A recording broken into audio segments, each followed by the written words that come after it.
So today on Heartline, we do have Miss Camille Quamina. She is a clinical psychologist. Miss Quamina, good evening. Nice to have you on our Heartline program. Hi, thank you so much, Alan. Yes, sorry that because of the pandemic, we can't have you in our nice studio, but we're doing this from within our homes. But nevertheless, we are here to ask a couple questions. We know that as a result of the pandemic, many members of our society have experienced some sort of job or income loss. For our men, what type of emotions do you think that they typically experience as a result of having job loss or a loss of income? Well, I think it's very important the value that our men put on their job loss, or they put on their jobs on a whole. So a lot of it will depend on the individual value system at play. What we do know from our societal sort of construct is that a lot of emphasis is put on men being the breadwinner, on men being the person that's supposed to be the protector. So there can be a lot of pressures to, uplift or subscribe or be at a particular standard, essentially. So it can be quite a blow when there are these expectations that are put on the males in our society, and something happens that disrupts it. So as the breadwinners in the homes, as majority of us men have been taught, through our society and our culture, as the breadwinners, sometimes if they're in a position now where they are not the breadwinners and probably the wife probably maybe, from your experience, how do you think men generally handle that? Yeah, I mean, men, it's sort of interesting because while men are capable to feel the same emotional range as women, they express their emotions a lot less. Now, that can be due to genetics, for example, the presence of a lot more testosterone and a lot less estrogen in men. Estrogen being sort of responsible for a little bit of mood stability, a little bit of, expression of serotonin, which is that hormone that makes us sort of feel good. There's also, again, that sort of social construct. So you do find that a lot of emphasis is put on men, for example, being calm, being cool. So from quite a young age, men are taught to suppress what they feel, to not express it. And the two work hand in hand, where research sort of shows us that we know men feel the same emotional range because their emotion is expressed through more of a physical manifestation. So we find men, when they experience stresses, they have higher levels of cortisol in their blood, or they may suffer more from hypertension, for example, which lets us know they're feeling, but it's just not coming out in the way that it is. It's coming out through their physical body. In addition, we also find that men tend to be more angry. They have more anger outbursts, and that can also be due to the suppression of the emotion, and also again tying into social constructs, because it's encouraged for men to sort of play fight, and you get out there and you rough house a little bit, which sort of teaches that this is the type of emotion that's okay for men to express, when in actuality all emotions should be okay for men to express. Okay. So tell us, are there places in society where men can obtain assistance? Because as you said, the whole emotional roller coaster that men can go through, are there any places that they can obtain assistance on an emotional level in relieving that stress of losing one's job or income? Yeah, I mean, you can always turn into your private sector. So there are psychologists, there are psychiatrists who are qualified persons that are able to sort of navigate your emotional body and help you to learn to understand your emotional body, because we learn a lot about our physical body, and even when our caregivers don't tell us about our physical body, we learn about it in school. We all do science, we all do bio.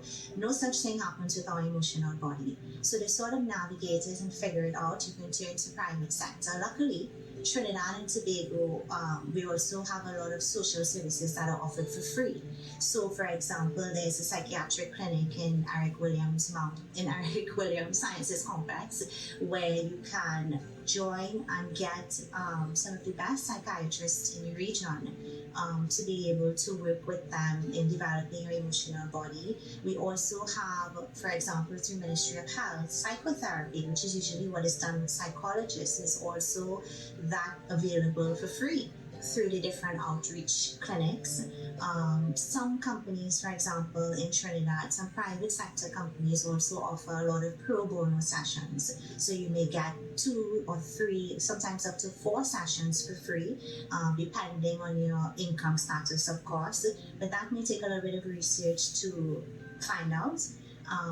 Other than that, I would suggest you can use your online resources. There's so much information on the internet, and some of it can be a bit tough to navigate, but among them all, you can find online communities where you may find forums that surround what you may be feeling or what you may be going through. For example, in a job loss case, you can find online communities that can be supportive and be quite helpful to that end. So I'm going to just paint a scenario here very quickly, right? Sure. A husband has experienced job loss or loss of income.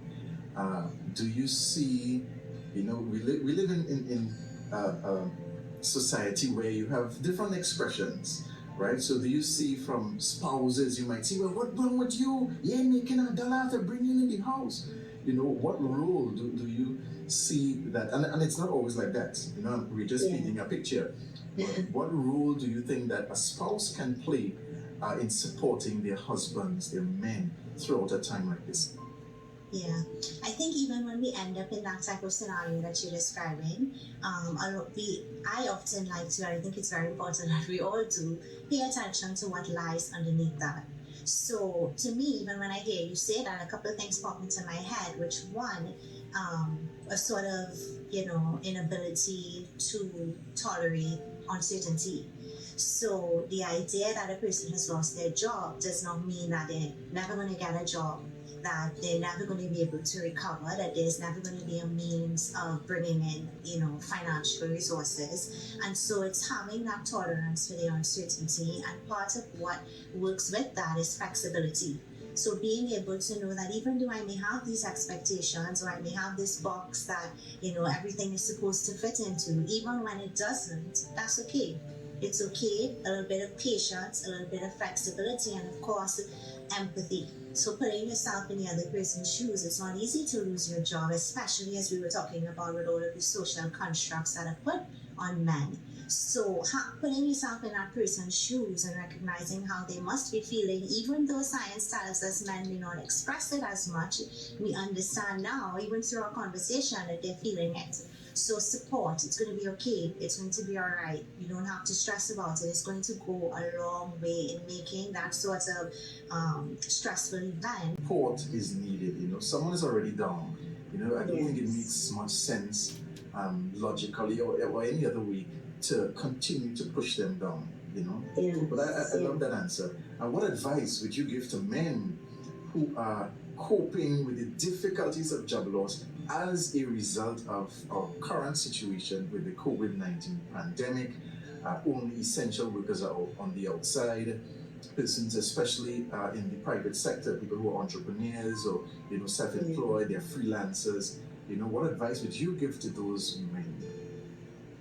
Yeah, I would say hang in there. It's tough. It's especially in this circumstance of this global pandemic where everything is uncertain. We don't know when it's going to end. We don't know what our figures are going to look like tomorrow. It can seem very scary. This is where our flexibility comes in. This is where trying to have and build that tolerance for uncertainty comes in. And I think what can be really helpful is to remind yourself that there have been moments before this particular crisis of a job loss during a pandemic where you may have felt as though you weren't going to make it. It's too tough. I'm not going to get through it. But here you are.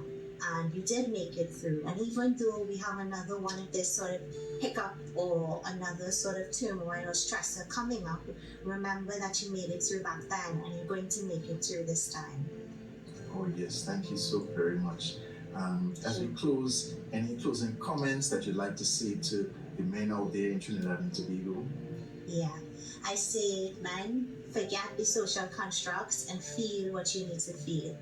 Allow yourself to connect to your emotions. You're a human being with an emotional body, and part of that involves feeling some comfortable emotions, and part of that is going to be feeling some uncomfortable emotions like anger, like sadness, like frustration. And so allow yourself to feel what you feel, because the only way out of your emotions is through it. So we've been here with Miss Camille Quamina, a clinical psychologist, and we've been chatting about men going through things pertaining to job loss throughout this entire COVID-19 pandemic and job loss in general. Please don't go anywhere. We want to hold on to Miss Quamina, and next week we want to hear from her as we discuss women, how they are coping throughout this time. So, Ms. Quamina, thank you so very much, and we will see you at the next appointed time for our next session.